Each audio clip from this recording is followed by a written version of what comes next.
Seja o académico marcado pelas preocupações com o desemprego.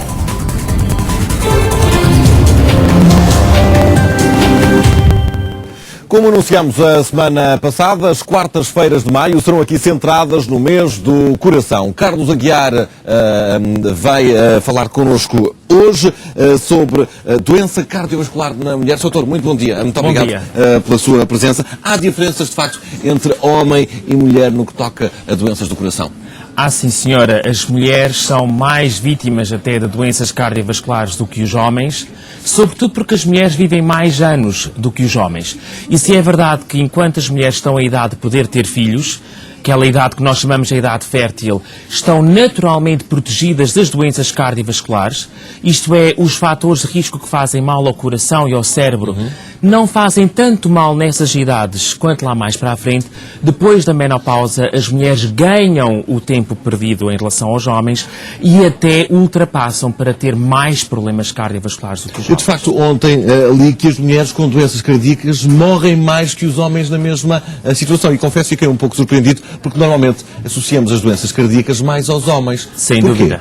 As mulheres têm a ideia de que o principal problema de saúde nas mulheres é o cancro da mama ou é o cancro do útero. Estes problemas são cerca de 10 vezes menos frequentes do que as doenças cardiovasculares nas mulheres. Portanto, está errada essa percepção de que as doenças cardiovasculares são um problema do homem. Se nós olharmos para os dados nacionais, todos os anos morrem, sobretudo, mais pessoas de doença cardiovascular. A principal causa de morte em Portugal, e não somos diferentes do resto do mundo e da Europa, é a doença cardiovascular. 32% das mortes são por doença cardiovascular.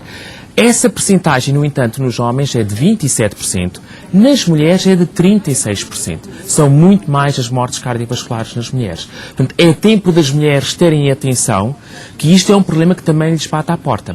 E a Sociedade Portuguesa de Cardiologia está preocupada com este aspecto porque há dois problemas que estão a crescer de importância nas mulheres e que vão trazer ainda mais doença cardiovascular à mulher portuguesa. Nomeadamente? Um deles é o fumo do tabaco.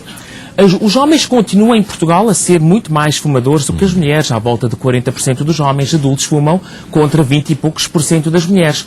Mas o fumo de tabaco está a crescer de forma alarmante nas idades férteis, isto é, enquanto ainda se pode ser mãe, ainda quando se pode ter uma gravidez.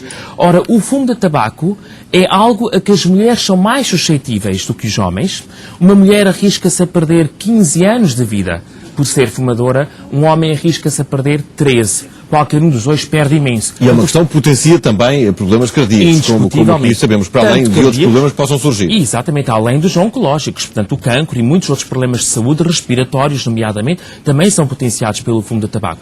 E é particularmente perigoso o fumo de tabaco naquela idade fértil, porque muitas mulheres nessa idade tomam contraceptivos orais para evitar a gravidez e a associação fumo de tabaco e contraceptivo oral é explosiva. Nunca se deve fazer as duas coisas, ou uma ou a outra. Como eu costumo dizer, aumenta em 6 a 8 vezes o risco de problemas cardiovasculares. O segundo problema que está a crescer nas mulheres portuguesas e que motiva este alarme que nós estamos a fazer em relação ao problema das doenças cardiovasculares neste grupo da população é o problema da obesidade abdominal. Aquilo que vulgarmente a gente chama a barriguinha, a pancinha, o pneu, esse problema está a aumentar de forma muito mais preocupante. Também nas mulheres. Muito mais nas mulheres. Neste momento, um estudo recente feito pela Sociedade Portuguesa de Cardiologia mostra que 36% dos homens adultos em Portugal têm obesidade abdominal. Essa percentagem é de 55% nas mulheres. Como é que uma mulher pode saber se tem obesidade abdominal? É usar uma fita métrica, pô-la ao nível aqui do osso da anca e trazê-la aqui à frente até ao nível do umbigo. Se medir mais do que 80 centímetros, tem obesidade abdominal. Se além deste problema tiver pelo menos mais outros dois fatores de risco, já é razão para preocupar o seu... Doutor, e esses fatores de risco que aqui enumerou são preveníveis, portanto, há prevenção que pode, de alguma forma, precaver eventuais problemas no futuro. Mas há pouco o doutor tocou aqui numa questão que eu pessoalmente considero muito interessante, que é a questão da menopausa, e que a partir daí é que os problemas podem surgir. Aí pode-se fazer alguma coisa...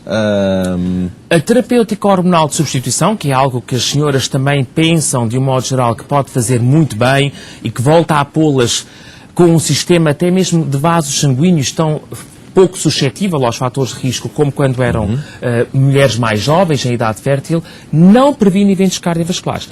A terapêutica hormonal de substituição é boa para evitar os sintomas da menopausa, mas ela não ajuda a prevenir Não problemas previne, mas cardiovasculares. potencia problemas cardiovasculares? Pode, sim, senhor. Ela pode tornar mais difícil o controle de uma hipertensão, tornando a mulher com, enfim, mais hipertensão, com mais necessidade de fazer mais medicamentos para controlar a pressão arterial, e há algumas mulheres que já tiveram problemas cardiovasculares, seja tromboses nas veias das pernas, infartos ou acidentes vasculares cerebrais, não podem de todo, porque aumenta muito o risco de novos problemas cardiovasculares, fazerem terapêutica hormonal de substituição. Portanto, a prevenção tem que começar muito antes e noutros aspectos que o Sr. já aqui enumerou. Aí mulheres e homens estão em igual ponto de partida. O problema da aterosclerose, que é a doença de acumulação de gordura na parede das artérias e que leva às doenças cardiovasculares, começa muito cedo na vida. Logo na altura da puberdade já encontramos lesões irreversíveis. E, portanto, tanto homem como mulher têm que desde cedo começar a fazer prevenção. Com a certeza de que 90% dos problemas cardiovasculares são evitáveis se a gente aplicar estas medidas de estilo de vida correto e às vezes com necessidade de também fazer medicamentos para controlar isso. O problema é que não nos devemos esquecer que os fatores de risco não doem. O colesterol não dói, a pressão arterial não dói, o excesso de peso não dói e alguns fatores de risco até dão prazer, como é o caso do fumo do tabaco. E por essa razão podemos estar a passear um problema de risco elevado para um infarto ou para um acidente vascular cerebral, sem o saber. Portanto, temos que convém controlar e conhecer periodicamente os nossos fatores de risco. Doutor, conhecer. Muito bom dia. Um gosto de recebê-lo Bom aqui. dia, muito obrigado em nome da sociedade. Que espero que tenham elucidado a muita gente a quem esta conversa interessará. Até uma próxima oportunidade. O atentado que a Al-Qaeda